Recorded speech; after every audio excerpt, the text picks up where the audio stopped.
ఇన్నేళ్ల తర్వాత అప్రాల్ నా తమ్ముడు కొడుకొచ్చి నీ అంతు చూస్తాను రాని నాకు వార్నింగ్ ఇవ్వటం ఏంటి? నా గురి తప్పడం ఏంటి? ఓంకార పంజర సుఖీం ఉపనిషదు ధ్యాన కేళి కల. బాసు దగ్గర నుంచి కానుక పేరుతో ఆ ఆల్బం వచ్చిన దగ్గర నుంచి వీళ్ళిద్దరి వరస ఏది? అసలు ఆ ఆల్బంలో ఏముందో? పాయింట్ ఆల్బంలో ఏమన్నా పాయింట్ దొరకాలో చెప్తాను. ఈ సంగతి ఆల్బం కోసం నేను ఎత్తుకుంటే ఈ పిచ్చి ఒక్క గడ చూపింటి నాకు. రే నిన్ను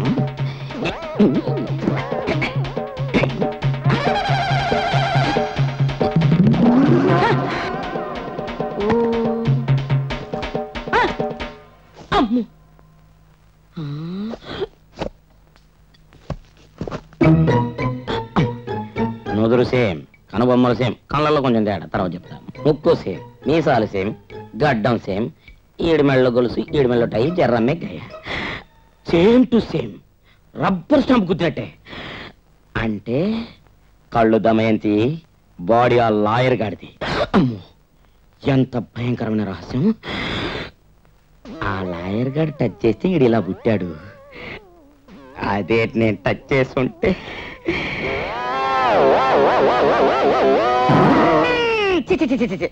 అబ్బే నాకొద్దు. గురి చూసి కొట్టడంలో మీరు బృహన్నలంతటి వారు, మీకు తక్కువేంటాయి గారు.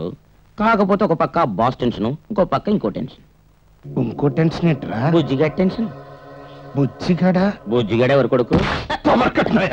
ఎవరి కొడుకేంట్రా? నా కొడుకే కాదు, నీ పెళ్ళం కొడుకు. ఆహా, నా పెళ్ళం కొడుకు అయితే నా కొడుకు కాదేంట్రా? నీ కొడుకే కావాలని రూల్ ఎక్కడుందిరా? పవర్ లేని వెదవా, ఆడారేదవా. హలో అక్కాయ, వాడి షేపులు చూసినప్పుడు అనుకున్నానే నీ షేపులు వాళ్ళు లేవనే. కల్లాడమ్మాయి వాడి బాబుది, మన ఇల్లు సిసి. సిగ్గు లేదా నీకు? ఎవడుకో పుట్టిన కొడుకును సంకన వేసుకొని నా కొడుకని ఊరంతా తిరిగి చెప్పుకోవడానికి వివరాలు.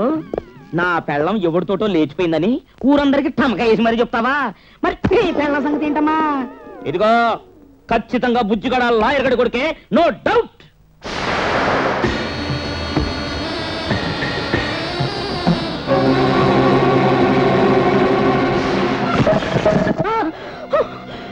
వెంట్రుక వాసులో తప్పిపోయింది నా డెత్తు. తప్పటం కాదురా, ఇంకొక్కసారి మా పుట్టు పూర్వోత్తరాల గురించి నువ్వు తెరిచావో నీ చావు వెంట్రుక వాసి దూరంలో ఉందని హెచ్చరించింది.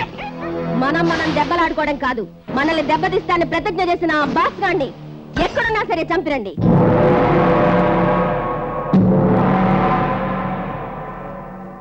కొత్తపేట 2వ వీధిలో నాకు ఖాళీ స్థలం ఉందండి. దాన్ని గోవిందరావు అనే వ్యక్తికి అద్దెకిచ్చాను. దాంట్లో అతను గోడౌన్ కట్టుకున్నాడు. అగ్రిమెంట్ ప్రకారం టైం కూడా పూర్తయింది. కోర్టు నుంచి ఆర్డర్ కూడా తీసుకొచ్చాను. దాన్ని ఖాళీ చేయమన్నాను. ఖాళీ చేయను పొమ్మన్నాడండి. అదేమని అడిగితే నన్ను కొట్టాడండి. ఇంకోసారి ఆ స్థలం పేరెత్తితే నరికేస్తానన్నాడండి. కోర్టు ఆర్డర్ ఇచ్చిన ఖాళీ చేయనడానికి ఏమిటి వాడి ధైర్యం? వరదరాజులు నా పేరు చెప్తే చాలు సార్. ఆ స్థలం చేజిక్కితే 50-50. మనల్ని దెబ్బతీస్తాన్ని ప్రతిజ్ఞ చేసిన ఆ బాస్ గాండి ఎక్కడున్నా సరే చంపిరండి.